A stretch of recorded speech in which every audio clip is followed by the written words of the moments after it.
What's going on today, guys? Welcome back to the channel. Today we're going to be doing a breakdown on my 2016 F150. We are going to be changing out the IWE solenoid and kind of going over how that works and the symptoms before the IEW solenoid goes out.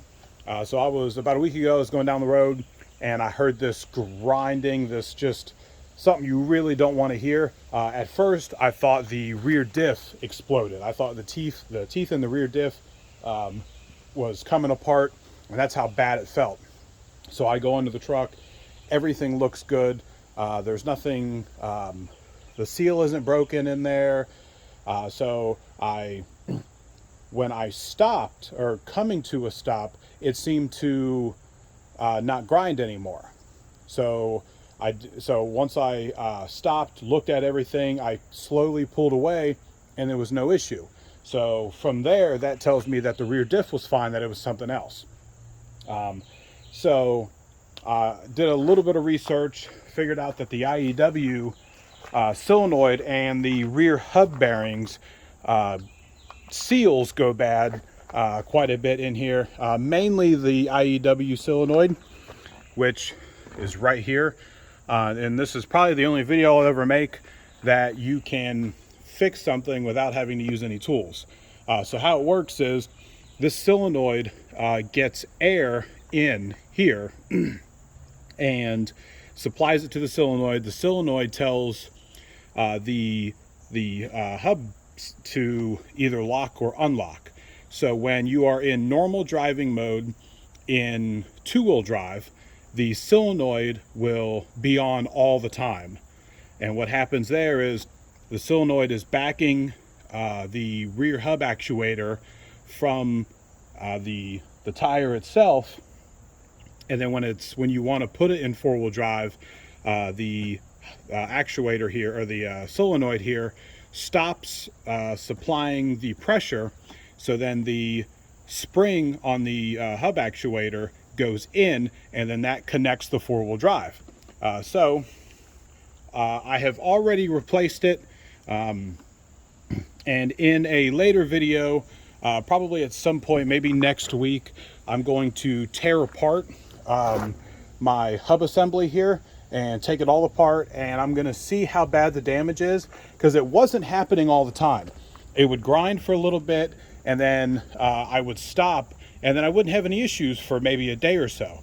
And then every once in a while, it would just kick back in and it would grind really bad. Now, if you're going down the road and it's like that, you can throw it in four-wheel drive because it actually shuts off the vacuum here. And you can drive with it like that safely. The issue is when you try to back out the four-wheel drive and the solenoid is bad, it's not supplying that air pressure in there. Or sorry, it's not supplying the vacuum to it to bring the hub back away from the four-wheel drive. So like I said, later at some point, I'm going to tear mine apart and I'll show you if there's any metal shavings or if I'm going to replace them. Now, this will be when you get it I got this one from AutoZone. I paid $47 for it, $48.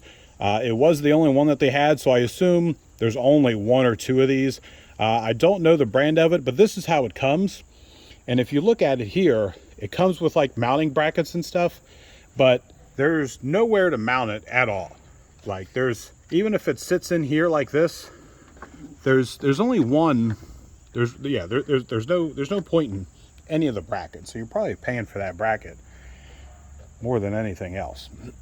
And these lines here, they don't move. They're like a rubber plastic.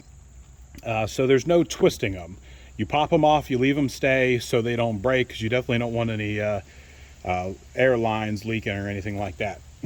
So when you get your new one, now I will say this is the old one. I put it on just so you guys can see. It actually just slides up into here. There's a little clip in the back, and you're going to just stick a little small screwdriver in there, pry it in there, and then you're going to force the front of it down just like that. So you're going to force this down as you're prying on here, and you can throw this in the garbage. So how it comes out of here is the same way. See if we can get in there a little bit. Yeah. So there is a little pin here, little place for it, and you just shove it in there, and then you can kind of wiggle it just like that, and it just comes down just like that. So I did have to use one tool, I guess,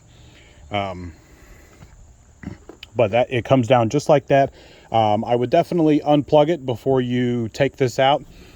Now with this here, this little clip, a lot of the videos I've seen, people actually have already broken this clip just like I did, because I thought they were just pull ups, and they're not. You just push them out just like that, instead of pushing them up, because that's how I broke that one.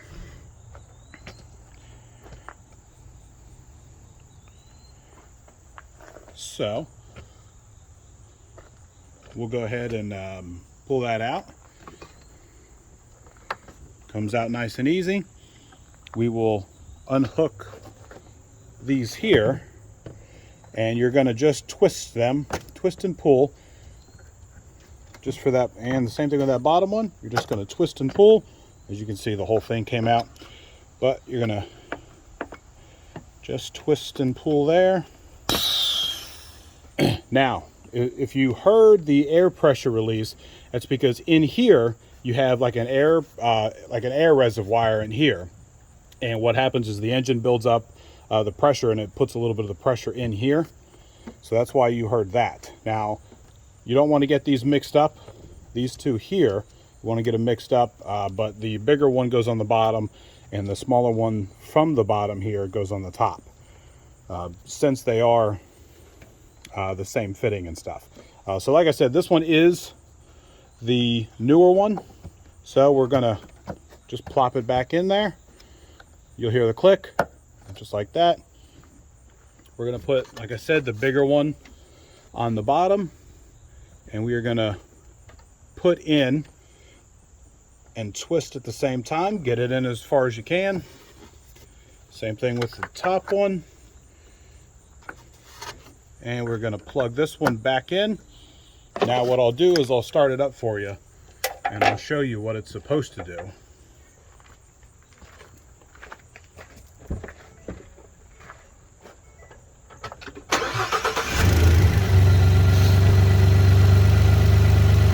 So we're going to let this build up for a little bit. Sometimes I've heard that these right here, little white plastic piece, occasionally go bad, and I'll put a link in the description for both of them, probably where, I'll put a link in the description for this one, where you can buy it on AutoZone. If it's going bad, I wouldn't order it online. I would go to any parts dealer, Ford, or any of them that have one, and just pick this one up. This piece here, they didn't have it in stock, but I'll put a link in the description what this one is as well. So when the four-wheel drive is, or the two-wheel drive is activated, which it should be activated most of the time, this top one, once you pull it off, I don't know if you can hear that, but it's a little bit of vacuum. And that's this bottom piece here, or sorry, the top piece here, pulling vacuum from your hub actuators. You can, putting my finger on that. So it's actually sucking the hub actuator from the four-wheel drive. So if it's on, so if say you don't know if it's going bad or not, if you unplug it and start the truck, it should always be on. Now the older one here, it would kick on when I start the truck, and then it would kick off, and then every once in a while it would kick back on. So I would assume maybe it was getting too hot, or the inside, or something on the, like the wires or something were touching, or whatever it may be. But it's always supposed to have vacuum. So that's how you know if it's the hub or the IWE solenoid is going bad, or if it's the hub actuator on the bottom where that seal has gone bad on there. So that's one easy way to know if which one is going bad. You can also, and I'll show you this in the next video, you can also jack the truck up and you can turn the wheel, and if the IWE up top is working and the seal is bad for the bottom, you can jack the truck up and you can turn the wheel itself. Now if you turn the wheel and the four-wheel drive is engaged, on the inside you'll be able to see this right here is going to be moving. If it's moving and this is working, then what's happening is you're losing pressure. You're losing your vacuum pressure from here. So that's going to be the way to tell if it's the solenoid valve here or if it's going to be the hub actuator seals are going bad. So like I said, I'm going to do another video in probably a week or so. I'm going to tear that apart and really see. But if, like I said, if you're having issues with it and you need to get home, or maybe you just need to last maybe a day or two until the part gets there, you can put it in four-wheel drive and it'll work in four-wheel drive because it's engaging the four-wheel drive and it's not trying to engage. So yeah, if you like the video, hit that like and subscribe, that bell notification as well. If you have any questions or comments, go ahead and hit me up. I can normally get you back in a couple of hours, and I'll try to help you out with anything you need. Until next time, guys.